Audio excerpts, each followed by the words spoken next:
আমরা যারা প্রতিদিন বাসায় রান্না করি তারা কিন্তু প্রায় মোটামুটি সবাই বিরিয়ানি রান্না করতে পারি। তবে বাসায় যখন অনেক মেহমান আসে কিংবা বাসা বাড়িতে যখন কোনো অনুষ্ঠান করা হয় তখন অনেক মানুষের জন্যই বিরিয়ানি রান্না করতে হয়। এখানে 60 থেকে 70 জনের জন্য বিরিয়ানি রান্না করার রেসিপিটা আজকে শেয়ার করব। আশা করি পুরো ভিডিওটা দেখলে আপনারা উপকৃত হবেন। আসসালামু আলাইকুম।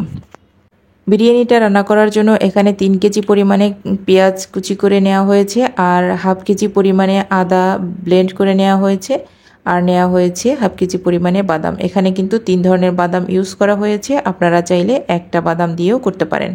আর এখানে নেওয়া হয়েছে হাফ কেজি পরিমাণে রসুন ব্লেন্ড করে নেওয়া আর হয়েছে কাঁচামরিচ হাফ কেজি পরিমাণ ব্লেন্ড করে।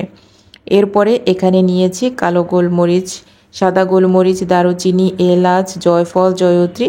বিরিয়ানি রান্না করতে যে মশলাগুলো প্রয়োজন সবগুলোই এখানে কিন্তু একদম মিহি করে ব্লেন্ড করানো নেওয়া হয়েছে। একটা বড় পাতিলের মধ্যে 2 লিটার তেল দিয়েছি আর তেলটা গরম হওয়ার পরে 2 কেজি পরিমাণে পেঁয়াজ কুচি দিয়েছি বেরেস্তা করার জন্য। এখানে বেরেস্তাটা করে নিয়েছি, এখন এগুলোকে একটু ছড়িয়ে দিচ্ছি যাতে করে ভিতরটা বেশি না হয়ে যায়। একদম গরম ছিল তাই একটু ছড়িয়ে মেলে দিচ্ছিলাম যাতে করে ভিতরটা বেশি না হয়ে যায়, পুড়ে না যায়। ভিতরে কিন্তু অনেকটা তেলও জমা হয়েছে, এজন্য একটু ছড়িয়ে দিচ্ছিলাম। এরপরে একটা পাতিলে যে বেরেস্তা করেছি সেই তেলের মধ্যেই 10 থেকে 12টার মতো তেজপাতা দিয়েছি আর দিয়েছি 8 থেকে 10 টুকরো দারুচিনি আর 10 থেকে 15টা এলাচ। এরপরে দিয়ে দিয়েছি রসুনের পেস্ট, আদার পেস্ট, কাঁচামরিচের পেস্ট। এখন এটাকে খুব ভালো করে কষিয়ে নিচ্ছি। এসব মশলা যখন খুব ভালো করে কষানো হয়ে গিয়েছে তখন দিয়ে দিচ্ছি যে বিরিয়ানির যে আসল যে মশলাগুলো, জয়ফল, জয়ত্রী, দারুচিনি, এলাচ, এরপরে কালো গোলমরিচের ব্লেন্ড, সাদা গোলমরিচের ব্লেন্ড, এগুলো সব দিয়ে দিচ্ছি আর পরিমাণ মতো কিন্তু লবণও দিয়ে দিয়েছি।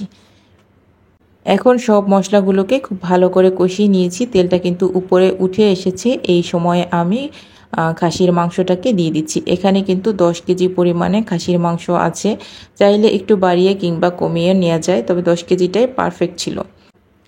কোনো ধরনের পানি অ্যাড না করেই কিন্তু খাসির মাংসটা রান্না করে এখন তুলে রেখেছি। এরপর একটা সসপ্যানের মধ্যে 2 প্যাকেট বিরিয়ানি মশলা দিয়েছি আর 2 লিটারের মতো দুধ দিয়ে পরিমাণ মতো পানি দিয়েছি।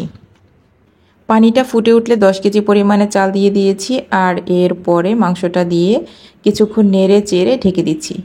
30 মিনিটের মতো ঢেকে রাখার পরেই দেখতে পাবেন যে বিরিয়ানিটা একদম হয়ে গিয়েছে। এরপরে উপরে কিছুটা বেরেস্তা ছিটিয়ে দিয়েছি আর এরপরে সসপ্যানটা নামিয়ে নিচ্ছি। তৈরি হয়ে গেল মজাদার বিরিয়ানি। আপনারা চাইলে এভাবে ট্রাই করে দেখতে পারেন। আজ এখানেই বিদায় নিয়ে নিচ্ছি। আল্লাহ হাফেজ।